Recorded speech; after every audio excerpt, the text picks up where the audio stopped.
अंदर से परेशान होने लगा। तुरंत राम जी के पास गया, प्रभु ये तो आपकी पत्नी सीता है, ये तो ठीक, हमने दो को बुलाया था, ये बताओ ये बंदर कौन है, बंदर काहे ले आए? हनुमान जी वो बंदर बुला रहे थे। बोला राम जी ने, ये बंदर नहीं, ये हमारे हनुमान जी हैं, हमारे साथ रहते हैं।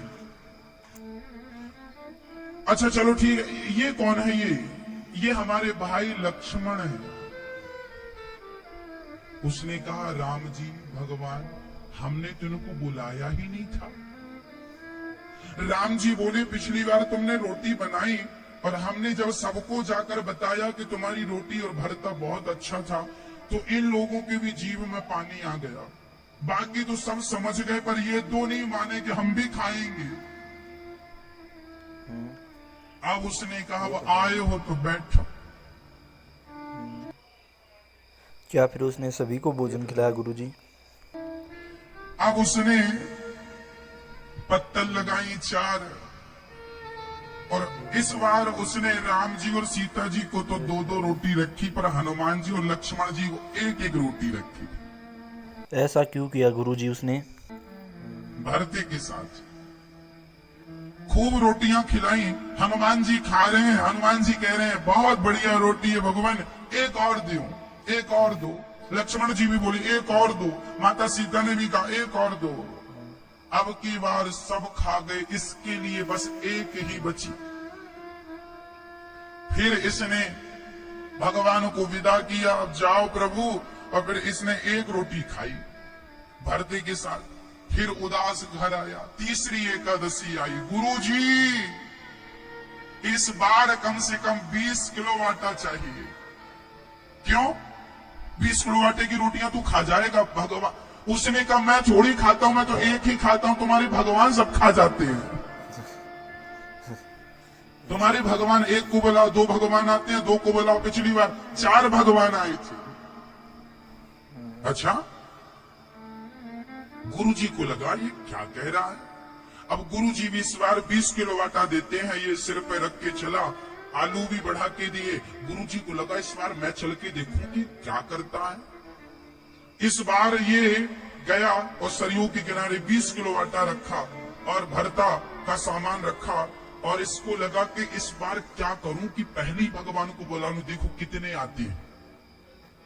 ऐसा तो नहीं कि इस बार बहुत लोग आए, उस हिसाब से बनाऊंगा। तो इस बार इसने कुछ बनाया नहीं, पहले ही बुलाया। इसने कहा, राजा राम आइए, सीता राम आइए, लक्ष्मण को साथ लाइए, हनुमान जी को साथ लाइए, मेरी रोटी का भोग लगाइए। राजा राम आइए, मेरे राम आइए, मेरे भोजन का भोग लगाइए। और जब इस बार इसने बुलाया, इसने चतुराई की कुछ नहीं, बनाया, भगवान को बुला लिया। और अब की बार भगवान आए तो राम लक्ष्मण भरत शत्रुघ्न चारों के परिवार से सबकी श्रीमती फिर क्या हुआ गुरुजी?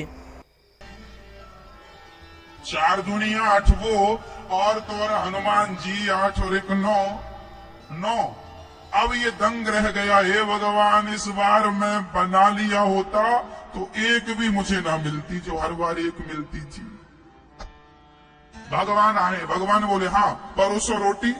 उसने कहा, नहीं बनाई हमने, हमें पता था कि तुम इतने लोग आओगे, इतने सारे भगवान आते हो, हम थोड़ी बना पाएंगे इतना सारा। एक काम करो, ये रखा है आटा, ये आलू रखे, अपना बनाओ और बना के फिर हमें खिलाना। अब राम जी उसकी बातों पर रीझ गए। उसकी सरलता ऐसी थी, सहजता ऐसी थी। अब सीता माँ रसोई तैयार करने लगी, भरत जी आटा गूंथने लग गए, लक्ष्मण जी लकड़ियां लाने लग गए, और लक्ष्मण जी लकड़ी ला रहे हैं, हनुमान जी सेवा में लग गए, पानी भरने लग गए सरयू जी का, और सभी भोजन तैयार करने लग गई। और जब भोजन तैयार हो गया, उसकी खुशबू स्वर्ग तक पहुंच गई। आज माता जानकी ने भोजन बनाया, वहां से देवता लोग आ गए। इसको लगा, हे भगवान ये कौन, जो बचती तो ये कौन है। रोटियां 20 किलो की कुछ ज्यादा बनी, उसको लगा ये तो 9 लोग हैं, दो दो भी खाएंगे तो कुछ हमें बचेगा, चार चार भी खाएंगे तो ज्यादा बचेगा। पर जब उसने आकाश की तरफ देखा तो देवताओं की भीड़ लगी, सब कह रहे हैं कि एक एक दाना ही हमें, एक एक तिनका ही हमें पहुंचा दो, हम माता सीता के हाथों का भोजन प्रसाद रूप में खाएंगे। अब इसके गुरुजी छिप करके देख रहे थे। इतनी भीड़ लग गई थी गुरुजी वहां पे। गुरुजी आ गए। गुरुजी बोले क्यों रे बनाता क्यों नहीं है? गुरुजी बोले क्यों नहीं बनाता? उसने कहा गुरुजी पिछली बार एक भगवान को बुलाया था, 2 आए थे, फिर 2 को बुलाया ईमानदारी से तो 4 आ गए, अब 4 को बुलाया तो 9 आए हैं, 9। अब क्या चाहता है? गुरुजी बोले कहाँ है तेरे भगवान, हमें तो नजर नहीं आ रहे। क्या गुरुजी को भगवान नजर नहीं आ रहे थे गुरुजी? बोला गुरुजी ये बैठे तुम्हारे भगवान ये भरता रोटी खा रहे हैं, हमारे लिए तो एक भी इस बार नहीं लगता कि बचेगी। गुरुजी बोले हमें तो नजर नहीं आ रहे तेरे भगवान। तो इसने बड़ी सरलता से राम जी के पास जाकर कहा भगवान जी आप हमारे गुरुजी को दिखते नहीं है क्या? हमारे गुरुजी कह रहे हैं कहाँ भगवान, तुम तो सामने बैठे हो। राम जी ने मुस्कुराते हुए कहा बेटा जितनी सरलता जितनी सहजता तुझ में है, इतनी सरलता सहजता तेरे गुरुजी में थोड़ी है। हम बैठे सामने ही है, पर जिनकी आंखों में अहंकार की पट्टी नहीं है, जिनकी आंखों में सरलता है, जिनके हृदय में सरलता, जिनका मन निर्मल है, उन्हें तो हम दिख रहे हैं, और जिनके मन में कोई कपट भरा है उनके सामने हम हैं तो पर उन्हें नजर हम नहीं आ रहे। तब ये चरणों में गिर के बोला गुरुजी हमारे गुरुजी को तो दर्शन दे दो। तब भगवान बोले तेरी सरलता के कारण आज तक गुरु अपने शिष्य को भगवान तक पहुंचाता था, लेकिन आज तुझ जैसे शिष्य ने अपने गुरु को मुझ तक पहुंचा दिया। भगवान ने सबको दर्शन देकर गुरुजनों को कृतार्थ किया। कहने का तात्पर्य भगवान उन्हीं को मिलते हैं जो सच्चे दिल और पूरी लगन और आत्मा से भगवान में समर्पित होते हैं और भक्ति करते हैं भगवान की।